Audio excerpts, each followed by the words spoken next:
Shalom teman-teman, mari kita berdoa sebelum kita merenungkan firman Tuhan.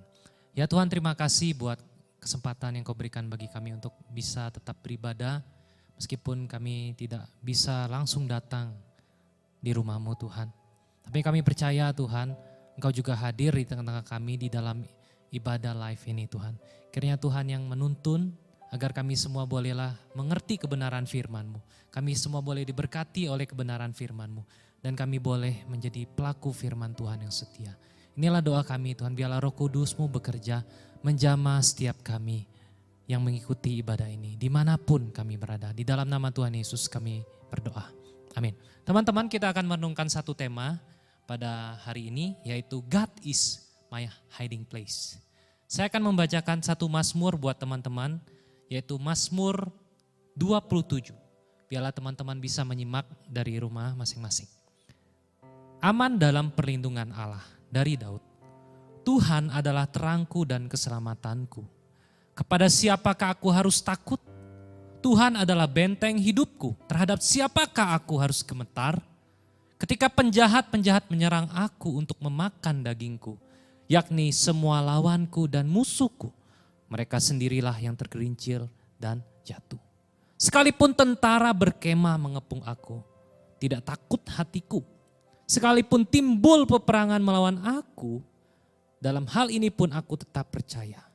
Satu hal telah ku minta kepada Tuhan, itulah yang kuingini. Diam di rumah Tuhan seumur hidupku, menyaksikan kemurahan Tuhan dan menikmati bait-Nya. Sebab Ia melindungi aku dalam pondok-Nya pada waktu bahaya. Ia menyembunyikan aku dalam persembunyian di kemah-Nya. Ia mengangkat aku ke atas gunung batu. Maka sekarang tegaklah kepalaku mengatasi musuhku sekeliling aku. Dalam kemahnya aku mau mempersembahkan korban dengan sorak-sorai.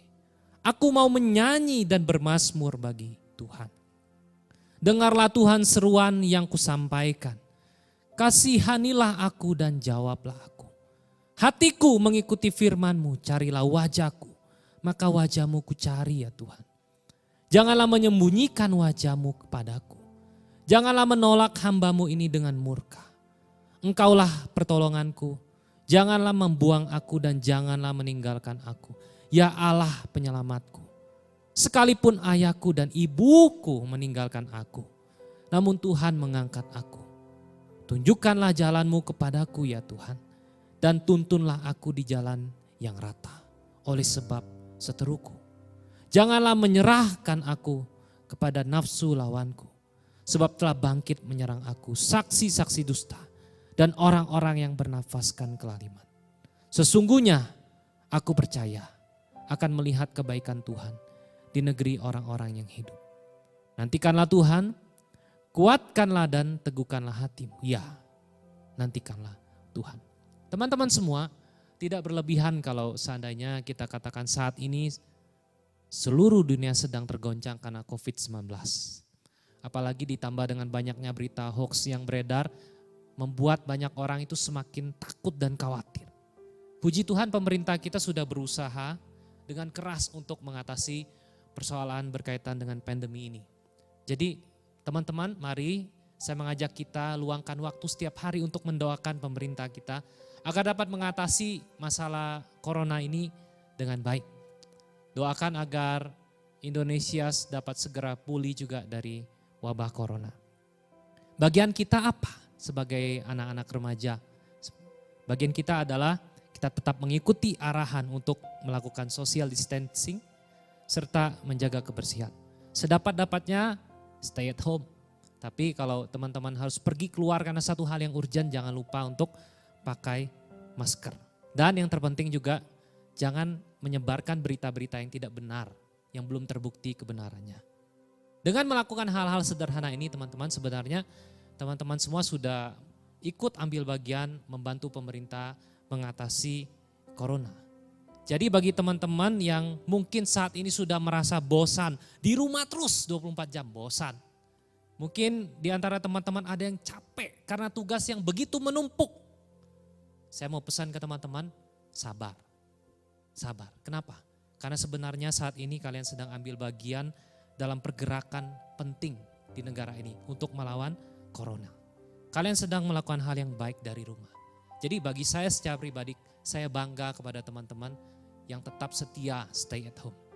Kiranya Tuhan memberkati kalian dimanapun kalian berada. Tahukah teman-teman, situasi seperti ini sebenarnya bukan kali pertama terjadi di dalam kehidupan manusia. Jauh sebelum peradaban modern, yaitu pada abad ke-6 di masa pemerintahan Kaisar Bizantium bernama Justinianus I. Itu pernah terjadi satu wabah pes yang diperkirakan menewaskan 30 hingga 50 juta jiwa saat itu. Antara tahun 1347 sampai 1351 juga pernah terjadi satu pandemi yang namanya Black Death yang menewaskan kurang lebih 25 juta jiwa. Pada tahun 1492 ketika orang-orang Eropa pertama kali menginjakkan kaki mereka di benua Amerika, mereka mengenal satu penyakit baru yang namanya cacar. Dan penyakit ini membunuh kurang lebih 20 juta orang saat itu. Hampir 90% penduduk Amerika saat itu tewas. Dan saat ini kembali kita mengalami pandemi. Dan peristiwa ini sekarang tercatat di dalam sejarah. Dan mungkin saja pandemi corona ini bukan pandemi terakhir yang akan dialami di dalam sejarah kehidupan umat manusia. Apa yang terjadi ke depan kita tidak tahu pasti. Kita hanya bisa memprediksi tapi tidak bisa tahu pasti apa yang terjadi di depan.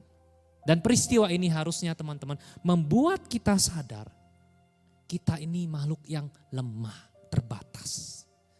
Virus yang sangat kecil bisa memberi dampak mematikan bagi kita. Kita khawatir. Sekarang kita takut keluar rumah.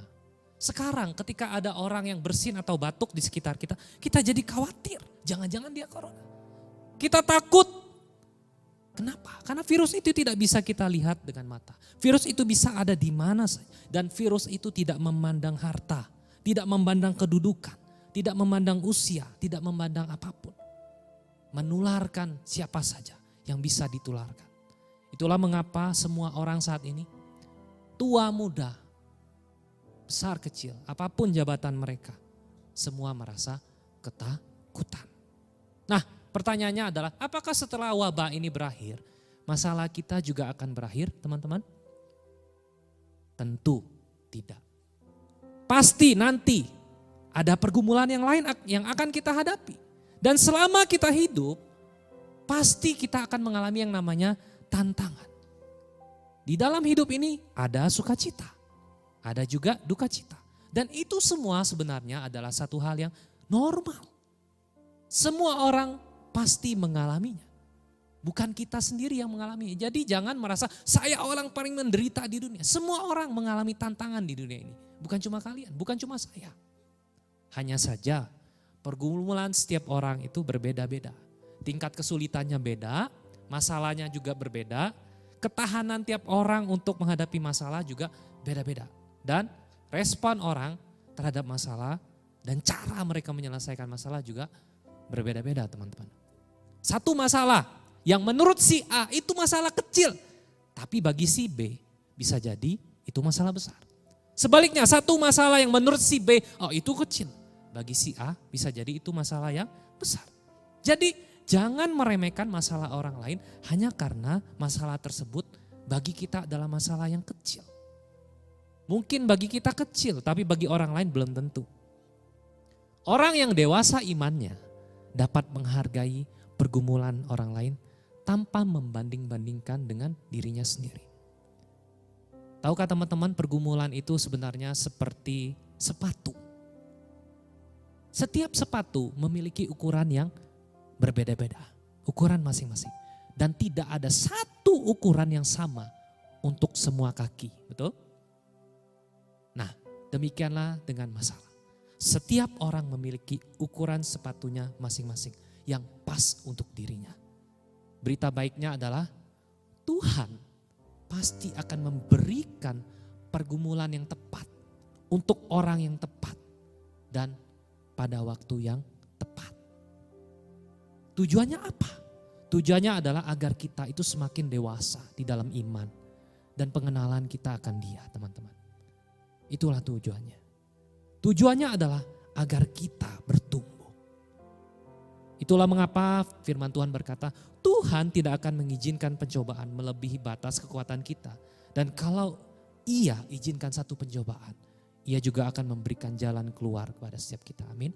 1 Korintus 10 ayat 13. Nah teman-teman, Mazmur yang tadi kita renungkan, kita baca adalah Mazmur yang ditulis Raja Daud. Mazmur ini menggambarkan pengharapan Raja Daud yang teguh kepada Tuhan di tengah pergumulan hidup yang berat. Raja Daud berkata di dalam Mazmur ini, meskipun para penjahat berusaha menyerang aku, meskipun tentara berkemah mengepung aku, bahkan sekalipun timbul peperangan untuk melawan aku, untuk menghabisi nyawaku, aku tidak takut. Itu kata Daud. Kenapa Raja Daud tidak takut? Satu alasannya, karena dia menjadikan Tuhan sebagai benteng perlindungan di dalam hidupnya. Sebab Tuhan bagi Daud dikatakan di awal sekali di dalam Mazmur ini, Dia adalah sumber terang, Dia adalah sumber keselamatan. Daud tidak menaruh pengharapannya pada kuasa mutlak yang ia miliki sebagai raja. Tidak. Dia juga tidak menaruh harapannya pada tentara kerajaan yang siap melakukan apapun yang dia perintahkan. Tidak. Ia juga tidak berharap pada kekayaannya yang begitu melimpah ruah. Tidak. Dia juga tidak berharap pada orang-orang berhikmat yang ada di kerajaannya. Tidak. Daud sadar sekali, semua itu tidak memberikan jaminan yang pasti. Tidak ada yang pasti. Daud mengungkapkan satu kebenaran untuk setiap kita pada hari ini. Bahwa jaminan, pengharapan, dan perlindungan yang sejati hanya ada di mana? Hanya ada di dalam Tuhan. Itulah mengapa Daud begitu tekun mencari Tuhan seumur hidupnya. Dia berusaha membangun relasi yang dekat erat dengan Tuhan. Sebab ia sadar, tanpa Tuhan hidup akan menjadi sia-sia. Kalau kita belajar Alkitab, kita pasti tahu sejak awal kehidupan Raja Daud itu tidak mudah, teman-teman. Dia diremehkan oleh saudaranya sendiri. Dia pernah dikejar-kejar untuk dibunuh oleh Saul. Dia pernah ditangkap dan ditawan oleh musuh sampai dia harus pura-pura gila. Dia pernah dikhianati oleh orang yang sangat dia percaya. Dia juga pernah ditegur Tuhan dengan keras karena dosa yang ia lakukan. Anaknya sendiri, Absalom, pernah berusaha untuk menghabisi nyawanya. Alkitab dengan jelas membukakan kepada kita bahwa Daud bukanlah orang yang sempurna. Dia penuh dengan kelemahan dan kekurangan. Tetapi herannya Daud disebut sebagai raja yang memperkenankan hati Tuhan. Bagaimana bisa? Apa yang membuat Daud menjadi seorang yang memperkenankan hati Tuhan? Satu alasannya. Meskipun dia banyak kekurangan, yang membuat dia spesial adalah anugerah Tuhan semata. Teman-teman, sama seperti Raja Daud, kita juga adalah orang-orang yang telah menerima anugerah Tuhan. Kita adalah orang-orang yang telah ditebus dari kesia-siaan dalam hidup. Dan kita diselamatkan. Karena apa? Anugerah Tuhan semata. Saya yakin kita semua punya kekurangan dan kelemahan. Tapi saya percaya di dalam anugerah Tuhan, Tuhan dapat mengubahkan, membentuk kita menjadi versi terbaik dari diri kita. Asalkan apa? Asalkan kita senantiasa menjadikan Tuhan sebagai terang dan keselamatan dalam hidup. Asalkan kita menjadikan Tuhan sebagai benteng perlindungan kita. Asalkan kita senantiasa berserah pada anugerah Tuhan. Kunci keberhasilan di dalam hidup adalah jangan pernah meletakkan pengharapan dalam hidupmu kepada yang lain selain kepada Tuhan. Sekali lagi teman-teman, setiap orang memiliki pergumulan masing-masing. Setiap pergumulan memiliki jalan keluar masing-masing. Tapi percayalah, apapun pergumulan teman-teman, Tuhan adalah sumber kelepasan yang sejati. Selalu. Menjadi seorang pemenang itu membutuhkan sebuah proses. Tidak ada cara instan untuk menjadi pemenang di dalam hidup. Karena itu teman-teman, mari saya mengajak kita semua untuk menikmati setiap proses pembentukan yang Tuhan sedang kerjakan di dalam hidup kita masing-masing secara pribadi. Alami Tuhan dalam hidup. Berjalanlah bersama Tuhan setiap hari. Jangan puas hanya dengar Tuhan itu baik dari apa kata orang saja. Jangan puas. Dan jangan puas dengar Tuhan itu maha kuasa dari apa kata orang saja. Kita harus mengalami kebenaran firman yang kita sudah dengarkan setiap hari. Kita harus mengalami sendiri Tuhan itu baik. Kecaplah dan lihatlah betapa dahsyatnya Tuhan yang kita sembah itu. Percayalah kepada Tuhan dalam segala situasi dan kondisi. Dan ingat, setialah menantikan pertolongan Tuhan senantiasa, teman-teman. Sebagai penutup, saya ingin menyampaikan sebuah kesaksian. Salah satu masa paling sulit di dalam hidup saya adalah masa di awal ketika saya studi teologi di Bandung. Saya masih ingat peristiwanya, pagi hari 22 September 2011. Saya bangun tidur di asrama waktu itu, sekitar pukul 6. Perasaan saya tidak enak, entah kenapa pagi itu saya merasa gelisah. Kemudian tidak berapa lama saya mendapat telepon. Dan saya lihat di telepon itu ternyata koko saya yang telepon. Tidak biasanya dia telepon pagi-pagi. Jantung saya berdebar. Kenapa? Karena saya tahu ini pasti ada yang tidak beres. Lalu saya angkat telepon itu dan benar. Di telepon itu sambil menangis koko saya berkata, "Papa dipanggil Tuhan pulang." Waktu itu belum genap 1 tahun saya kuliah. Malah baru 1 bulan, teman-teman. Saya begitu syok. Rasanya seperti disambar petir waktu itu. Saya tidak kuasa menahan air mata. Saya menangis sambil mempersiapkan pakaian seadanya. Langsung cepat-cepat cari tiket pulang ke tempat asal saya. Saya punya dream. Nanti setelah saya lulus kuliah, saya ingin pulang memeluk papa mama dengan bangga. Namun kenyataannya Tuhan izinkan papa dipanggil pulang. Saya anak kedua dari 5 bersaudara. Dan keluarga saya hanya mengandalkan papa sebagai tulang punggung keluarga. Waktu itu adalah waktu di mana kami sekeluarga butuh dana yang sangat besar. Untuk kebutuhan sehari-hari, untuk sekolah, untuk kuliah dan sebagainya. Tapi di saat itulah Tuhan panggil papa tercinta pulang di usia yang masih sangat muda. 38 tahun. Dan kami sekeluarga sangat terpukul. Ketika pemakaman telah usai, kami sekeluarga dalam masa berkabung dan papa sudah berpulang. Rencananya makam papa akan dibangun. Seperti pada umumnya makam Kristen pasti ada satu ayat yang ditulis di makam tersebut. Saya ditanya, mau cantumkan ayat apa untuk nisan papa? Kemudian dalam pergumulan dan duka saya merenung, ayat apa yang kira-kira tepat untuk menggambarkan perasaan kami dan keluarga. Di dalam perenungan itu muncullah ayat firman Tuhan ini. Mazmur 27 ayat 13-14. Sesungguhnya aku percaya akan melihat kebaikan Tuhan di negeri orang-orang yang hidup. Nantikanlah Tuhan, kuatkanlah dan teguhkanlah hatimu. Ya, nantikanlah Tuhan. Saya usulkan ayat ini dicantumkan dan kami sekeluarga setuju. Firman ini sampai hari ini terukir di nisan papa.